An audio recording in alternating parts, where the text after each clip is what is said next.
Welcome back to তানির রান্নাঘর। আজকে আবার একটা নতুন রেসিপি নিয়ে চলে আসলাম। আজকে চিকেন দো পেঁয়াজা বানিয়ে আপনাদের দেখাবো, একদম রেস্টুরেন্ট স্টাইলে, ঘরে বসে কীভাবে খুব অল্প উপকরণে আমরা বানাবো। তো চলুন রান্নার মূল পর্বে চলে যাই। তার জন্য প্রথমেই চিকেনটাকে আমরা ম্যারিনেট করে নেব। দিয়ে দিচ্ছি স্বাদ মতো নুন, আর এখানে একটা পেস্ট দিচ্ছি, এটা হলো আদা, রসুন, শুকনো মরিচ একসাথে আমি বেটে নিয়েছি। 1 টিস্পুন দিয়ে দিলাম। 1 টিস্পুন দিয়ে দিচ্ছি লাল লঙ্কার গুঁড়ো, দিয়ে সব কিছুকে ভালোভাবে মাখিয়ে নেব। মাখিয়ে এটাকে 30 মিনিটের জন্য ম্যারিনেশনে রেখে দেব। এটা একদম মাস্ট, এটা করলে আসলে ভেতরটি খুব জুসি হয়। ভালোভাবে মিশিয়ে নিয়েছি, এবার ঢেকে রেখে দেব 30 মিনিটের জন্য। অন্যদিকে 3 টিস্পুনের মতো নিয়েছি টক দই। এই টক দইটা আমি ঘরে বানিয়েছি একদম 2 মিনিটে। অবশ্যই একদিন রেসিপিটা আপনাদের সাথে শেয়ার করব। দিয়ে দিলাম 1/2 টিস্পুন হলুদ, 1 টিস্পুন লাল লঙ্কার গুঁড়ো আর 1/2 টিস্পুনের মতো জিরের গুঁড়ো দিয়ে খুব ভালোভাবে দইয়ের সাথে ফেটিয়ে নিচ্ছি।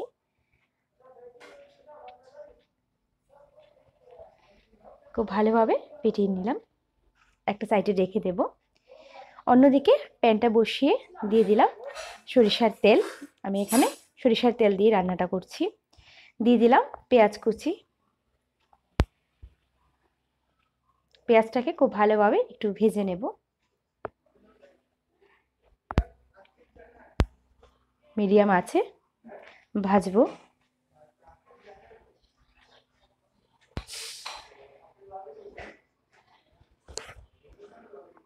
পেস্টটা আমার ভাজা হয়ে গেছে। এবার দিয়ে দেবো আগে থেকে তৈরি করা ওই পেস্টটা, আদা রসুন আর শুকনো মরিচের যে পেস্টটা রেডি করেছি ওইটা 1 টিস্পুনের মতোই দিয়ে দিলাম। দিয়ে আবারও 1 মিনিটের জন্য সব কিছুকে একটু ভেজে নেব। এবার এখানে ব্যবহার করব টমেটো পেস্ট। দেখুন আমি 1 মিনিটের মতো ভেজে নিলাম। এবার টমেটো পেস্ট, একটা টমেটোকে আমি বেটে নিয়েছি, দিয়ে দিলাম। টমেটো দিয়েও আমি 2 মিনিটের মতো এটাকে আবার সব কিছুর সাথে একটু মিশিয়ে নেব।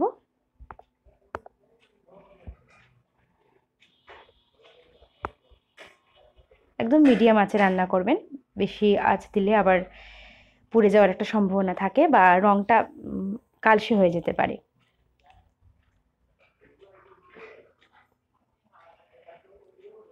উপরে থেকে তেল ভেসে গেছে।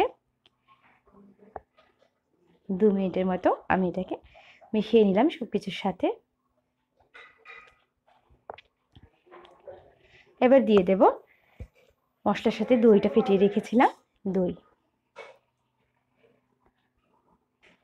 খুব ভালোভাবে ঢেলে দিলাম। দিয়ে আবারও সব কিছুকে একসাথে মিশিয়ে নেব। এবার এই মিশ্রণটাকে 3-4 মিনিটের মতো আমাদের কষাতে হবে। আপনারা চাইলে অল্প একটু জল দিয়ে দিয়ে কষাতে পারেন। এই মশলাটা যত বেশি কষাতে পারবেন, তাহলে মানে ওই আমাদের রান্নার স্বাদটা আরও বেশি বাড়বে। তো আমি এরকম 3-4 মিনিটের মতো এটাকে কষিয়েছি। দেখুন কালারটা অনেকটা চেঞ্জ হয়ে গেছে, উপরে থেকে তেলটাও ভেসে গেছে। আমি 3-4 মিনিট এটাকে কষিয়ে নিলাম। আমার কষানো হয়ে গেছে। এবার দিয়ে দেব ম্যারিনেট করা চিকেনটা।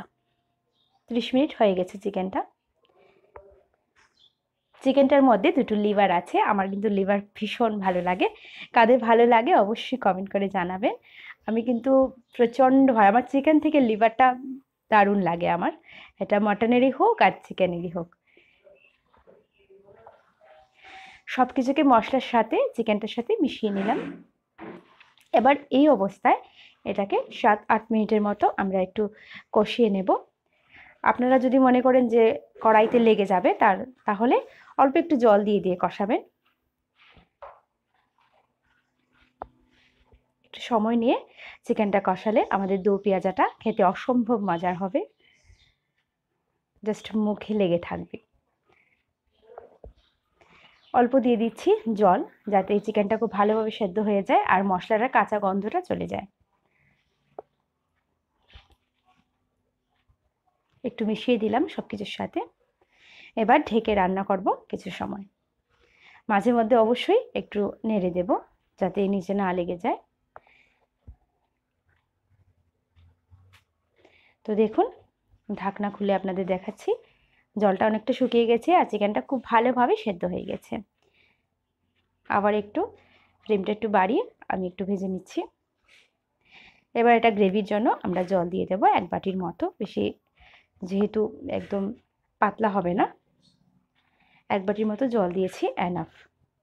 এবার আবারও চিকেনের সাথে মিশিয়ে নিচ্ছি সব কিছুকে।